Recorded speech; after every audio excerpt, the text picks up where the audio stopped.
Hi, I'm the Reverend Dr. John Griffiths, and I've been studying the Bible now for 10 years. And I'm really passionate about teaching Christians how to read the Bible well. In this video, we're going to be looking at the Gospels, and I'm going to be giving you 3 of the most essential tools or interpretive keys for understanding the Gospels in the New Testament. So the first interpretive key is that the plot of the Gospels is centered around geography.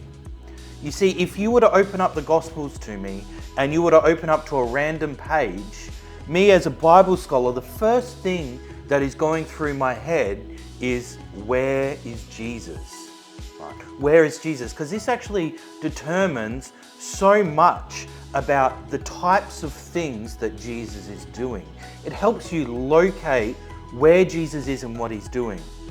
Now, there's 3 general locations where Jesus is in the Gospels. The Gospels all start at Galilee, right? Jesus is in Galilee. Now, there's a major pivot point, there's a major turning point in the life of Jesus where Jesus then decides to go to Jerusalem. So the second point of geography, the second location that Jesus goes is what's known as a travel narrative. It's Jesus traveling from Galilee to Jerusalem.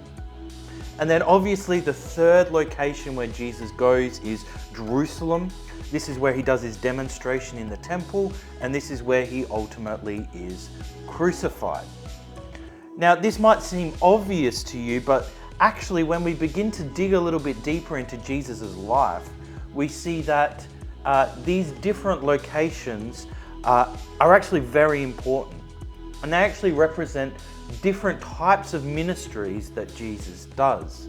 So for instance, in Galilee, Jesus heals so many people. It's almost the most common thing that he does.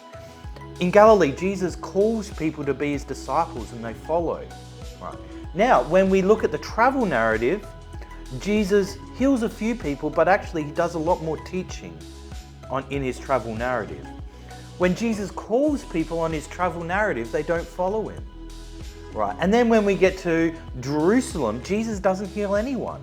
In fact, actually, the only person that he heals is the slave of the high priest who had his ear chopped off by Peter.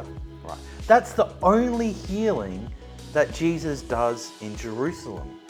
Jesus doesn't get any disciples in Jerusalem. Actually, he's killed in Jerusalem. So what we see is that there are these distinct types of ministries that Jesus does, and there's reactions to Jesus' ministries. There's different reactions dependent upon where Jesus is. Now, what we also note, have you ever wondered, when did Jesus know he was going to die? When did Jesus know he was going to be crucified? Because this is actually the pivotal turning point for Matthew, Mark, and Luke, these Gospels. Now you see 2 things happen. The first is that Jesus is increasingly rejected by the Pharisees and the religious leaders and even his own family. They come and they say, Jesus, you're insane. Now the second thing that happens is that John the Baptist is beheaded. So Jesus is rejected, and then he sees his forerunner, John the Baptist, be beheaded. And we see these 2 things then bring Jesus to this realization that he is going to have a similar fate to John. And so this then leads to Jesus's what's known as a passion prediction, where he predicts that he is going to die, that he is going to be handed over, he's going to suffer much, he's going to die and be vindicated. And this prediction is the pivotal turning point between Jesus is in Galilee and Jesus on the road to Jerusalem. Right. John the Baptist's death, increasing rejection, leads to his own passion prediction and his decision to then turn and go to Jerusalem. Now what we see is that there's another pivotal turning point when Jesus gets to Jerusalem. When Jesus gets to Jerusalem, he goes into the temple, has his temple demonstration, and this is the thing that actually leads to Jesus' death. Why do the chief priests and why do the teachers of the law want to kill Jesus? They want to kill Jesus because of what he did in the temple. And so all of this, when we're looking at the Gospels, when we open up to a random page in the Gospels, the first thing we should be looking for is geography. Because in broad strokes, the plot of the Gospels revolves around where Jesus is and the journey that Jesus must go on. So now that we've got our head around the broad plot of the Gospels, what's the next thing that we need to be aware of? Well, I would encourage you to look for repeated themes throughout the Gospel stories, because often the Gospel writers will link stories together with repeated themes. You see, the authors of the Gospels, they have all of these different stories about Jesus. They have them in written form, they have them in oral form. And what the Gospel writers do, they've got all these great stories, and the thing that these authors do is they put them in a particular order. And they do this to make a point. Let me give you an example. In Luke 15, we have this great story of the lost son. But actually, this is the third of 3 stories which all revolve around a similar plot. We have the parable of the lost sheep. Then we have the parable of the lost coin. And then we have the parable of the lost son. So all of these 3 stories, maybe Jesus didn't tell them back to back, but Luke, having these 3 stories, groups them together and shapes them in order to get you to reflect on who Jesus is and what his message is. So when we look at these plots, we see that there is these steps that each characters go through. There is a counting, a searching, a finding, and a celebration. But what's interesting is in the 3rd story, there is a change. The story goes on. And so as we're following this plot of counting, searching, finding, and celebrating, what we note in the final story, the story of the lost son, the eldest son isn't invited to the celebration. And this creates a big question about God's heart for the lost. Now, another example of this is Mark's travel narrative, right? This central section where Jesus is on the road to Jerusalem. Now, in this travel narrative, it begins with 3 stories that are very similar. We see Jesus saying to the Pharisees, "Do you see and not perceive?" Now, in the very next story, Jesus heals a blind person, and the blind person can see but cannot perceive. The blind person sees people like trees. That is, his sight is restored, but his perception is not. This then leads to the next story where Peter proclaims Jesus as the Christ, but then does not perceive what the Christ must do. So in Mark's travel narrative, it starts off with this theme of seeing and not perceiving. Now, what's really fascinating is this theme of seeing and not perceiving is then picked up again at the end of Mark's travel narrative, where Jesus comes across blind Bartimaeus. Now, with blind Bartimaeus, Jesus asks him, "What do you want me to do for you?" And blind Bartimaeus says, "I want to see."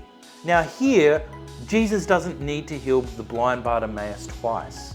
Rather, blind Bartimaeus sees and perceives, and it says that he follows Jesus along the way. So Mark's travel narrative is bookended by this theme of seeing and not perceiving, and seeing and perceiving. So when we're reading the Gospels, we should be looking at the overall plot and looking at the geography. Where is Jesus? We should be looking at repeated themes and how they're found throughout the Gospels. And then finally, we should note that there is this additional layer of meaning that is infused into the Gospels through allusions and quotations to the Old Testament. Now, this is called intertextuality. Now, that's a big word, but it basically means how does one text draw on a second text to infuse meaning into it, right? It's drawing up, so this is how gospel writers draw upon the Old Testament and allude to it or quote it or even create conceptual echoes to the Old Testament so that you as the reader will begin to pick up the added significance of this event. Now, it's important to note here when we're looking at these quotations or these allusions or these echoes, that it's not about getting like a one-for-one formula. What the gospel writers want you to do is they want you to meditate upon how does this Old Testament text inform our understanding of the identity or the mission of Jesus. So to give you an example of this, Jesus walking on the water. Now, there's only one place in the whole Old Testament where someone walks on water, and this is found in Job, where it says that God, in the Hebrew version, it says that God tramples upon the water, but then the Septuagint, the Greek translation of the Old Testament, says that God walks upon the water. So this really unusual story of Jesus walking on the water and then coming to the disciples, you're like, why does this even matter? Why do we have this in our Gospels?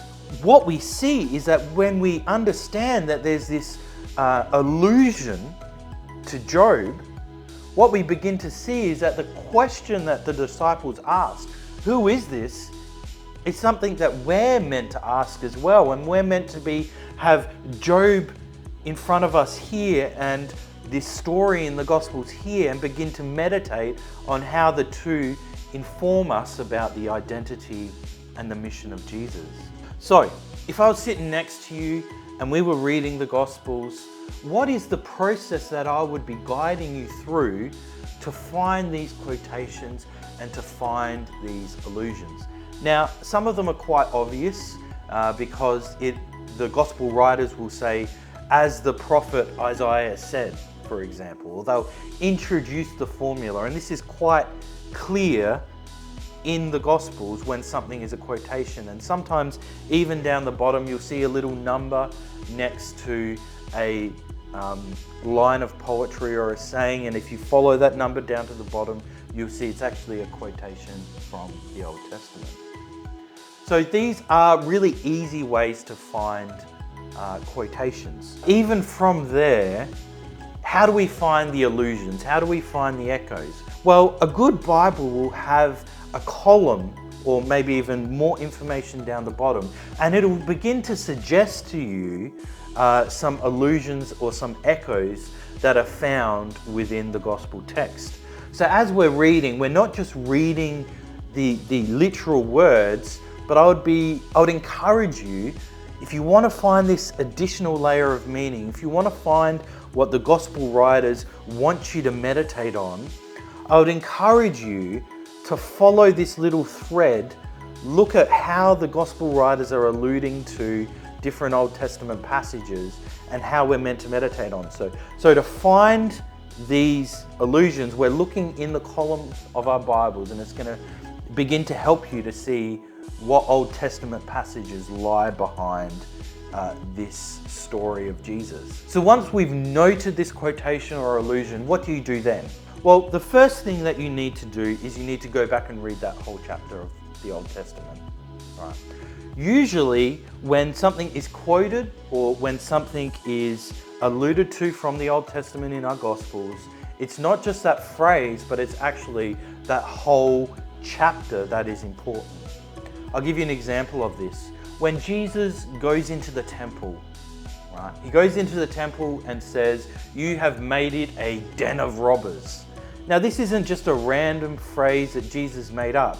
No, this is actually a quotation from Jeremiah 7:11. And in noting this quotation from Jeremiah 7:11, it means that we as the reader should go back and read all of Jeremiah 7. And what we'll note if we go back to Jeremiah 7 is that Jeremiah is speaking to the people in the first temple, the temple built by Solomon, and he's saying, you're going out and doing all of these horrendous things, you're breaking God's covenants, and then you're coming into the temple and saying, this is the Lord's place, this is the Lord's place, this is the Lord's place.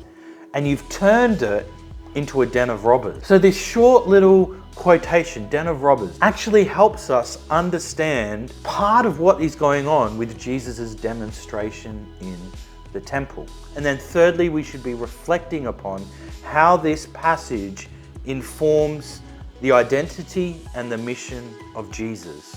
And again, it's not about a one-for-one formula. They're not quoting it so you have this clear sort of creed, Jesus is X.